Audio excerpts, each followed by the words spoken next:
എല്ലാവരെയും മറ്റൊരു വാർത്തയിലേക്ക് ഞാൻ സ്വാഗതം ചെയ്യുകയാണ്. ലോകം മറ്റൊരു വലിയ യുദ്ധത്തിലേക്ക് മാറുന്നതിൻ്റെ സൂചനകളാണ് ഇപ്പോൾ കാണുന്നത്. ഇന്നലെ ഒരു റഷ്യൻ ഡ്രോൺ റൊമാനിയയിലെ ഒരു കെട്ടിടത്തിന് നേരെ ആക്രമണം നടത്തിയതായും 2 പേർക്ക് പരിക്കേറ്റതായും നാറ്റോ അംഗരാജ്യമായ റൊമാനിയ റിപ്പോർട്ട് ചെയ്യുന്നു.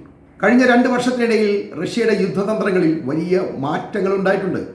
ഉക്രൈനെ മാത്രം ലക്ഷ്യമിട്ടിരുന്ന റഷ്യൻ ഭരണകൂടം ഇപ്പോൾ പാശ്ചാത്യ രാജ്യങ്ങളുടെ സൈനിക സഖ്യമായ നാറ്റോയുമായി നേരിട്ട് യുദ്ധത്തിലേക്ക് നീങ്ങുന്ന വാർത്തകളാണ് പുറത്തു വരുന്നത്. നാറ്റോ സഖ്യം റഷ്യക്കെതിരെ ഒരു വലിയ തോതിലുള്ള യുദ്ധത്തിന് കോപ്പ് കൂട്ടുന്നു എന്നാണ് പുടിൻ നിരന്തരം ആരോപിച്ചുകൊണ്ടിരിക്കുന്നത്.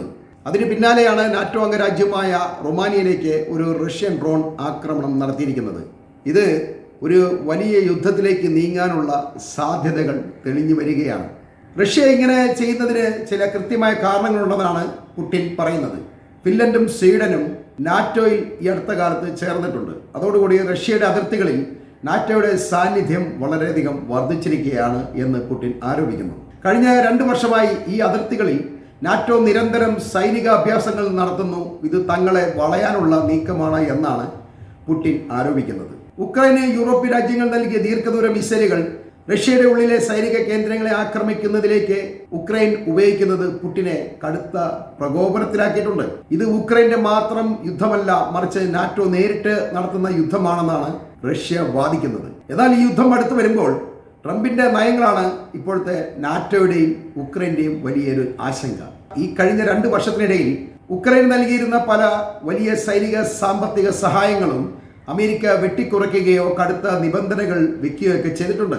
ഉക്രൈനെ റഷ്യയുമായി ചർച്ചയ്ക്ക് നിർബന്ധിതരാക്കാൻ ട്രംപ് ഈ സഹായങ്ങൾ ഒരു ആയുധമാക്കുകയാണ് ചെയ്തുകൊണ്ടിരിക്കുന്നത്.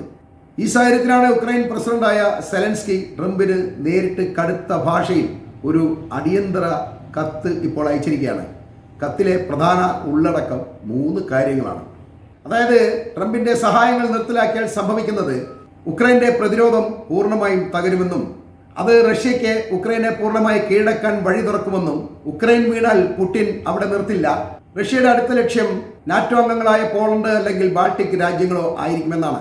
വളരെയധികം വേവലാതിയോടുകൂടിയാണ് സെലൻസ്കി ഇക്കാര്യം ട്രംപിനെ അറിയിച്ചിട്ടുള്ളത്. ഈ അമേരിക്ക നാറ്റോ രാജ്യത്തിൽ അംഗമാണ്.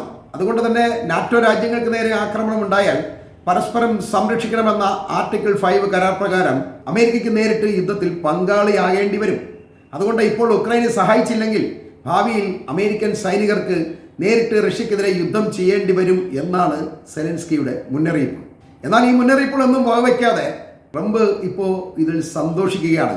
ഇറാനുമായുള്ള യുദ്ധത്തിൽ തനിക്കൊപ്പം നിൽക്കാത്ത നാറ്റോ രാജ്യങ്ങളെ റഷ്യ ആക്രമിച്ചാൽ തനിക്ക് എന്ത് എന്ന നിലപാടാണ് ട്രംപിൻ്റേത്. യൂറോപ്പിനെ തകർക്കാൻ കിട്ടിയ അവസരമായി ഇത് ട്രംപ് കാണുന്നുണ്ട്. ട്രംപ് ഇങ്ങനെ മാറി നിൽക്കുന്നത് കൊണ്ട് പുടിനും വലിയ ആവേശത്തിലാണ്. കഴിഞ്ഞ ദിവസങ്ങളിൽ വലിയ തോതിലുള്ള ആക്രമണമാണ് ഉക്രൈനിലേക്ക് റഷ്യൻ സൈന്യം നടത്തിയിട്ടുള്ളത്.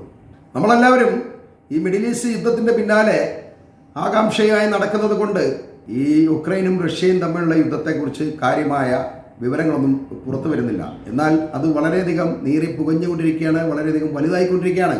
അത് നാറ്റോയുമായിട്ടുള്ള യുദ്ധത്തിലേക്ക് വരെ എത്തുന്നു എന്നത് ലോകത്തെ തന്നെ ഭയപ്പെടുത്തുന്ന ഒരു കാര്യമാണ്. യൂറോപ്യൻ രാജ്യങ്ങൾ സ്വന്തം സുരക്ഷയ്ക്കായി കൂടുതൽ പണം ചെലവഴിക്കണമെന്ന ട്രംപിന്റെ വാശി നാറ്റോയിലെ ചില രാജ്യങ്ങളെ അതൃപ്തരാക്കിയിട്ടുണ്ട്.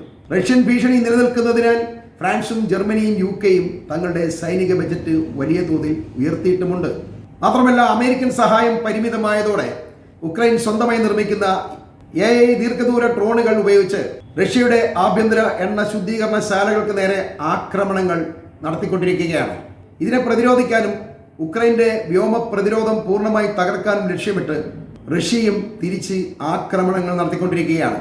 അങ്ങനെ ഈ യുദ്ധം പഴയതിനേക്കാൾ വളരെ വലിയ തോതിൽ വളർന്നുകൊണ്ടിരിക്കുകയാണ്. ഇങ്ങനെയൊക്കെ സംഭവിക്കുമ്പോഴും ഉക്രൈനെ പൂർണ്ണമായും കൈവിടാതെ എന്നാൽ റഷ്യയുമായി ഒരു താൽക്കാലിക വെടിനിർത്തലിന് വഴിയൊരുക്കാൻ ട്രംപ് 2 രാജ്യങ്ങൾക്കുമേൽ കടുത്ത നയതന്ത്ര സമ്മർദ്ദം ചെലുത്തുന്നതായിട്ടാണ് റിപ്പോർട്ടുകളുള്ളത്. അതിനായി കഴിഞ്ഞ ദിവസങ്ങളിലെല്ലാം ട്രംപ് മണിക്കൂറുകളോളം പുടിനുമായി ടെലിഫോൺ സംഭാഷണം നടത്തിയതായിട്ട് വാർത്തകൾ പ്രചരിച്ചിരുന്നു. ട്രംപ് സ്ഥിരമായിട്ട് പുടിനെ വിളിക്കുന്നുണ്ട്. ഏതെങ്കിലും രീതിയിൽ യുദ്ധം അവസാനിപ്പിക്കണമെന്ന് ട്രംപ് പുടിനെ നിർബന്ധിച്ചുകൊണ്ടിരിക്കുകയാണ്. എന്നാൽ പുടിൻ അതിന് തയ്യാറാകുന്നില്ല. പുടിന്റെ ലക്ഷ്യം നാറ്റോ രാജ്യങ്ങൾ തന്നെയാണ്, അതല്ലെങ്കിൽ യൂറോപ്പാണ്. ഇവരെ തകർക്കാതെ താൻ അടങ്ങിയിരിക്കില്ല എന്നൊരു വാശി പുടിനുണ്ട്.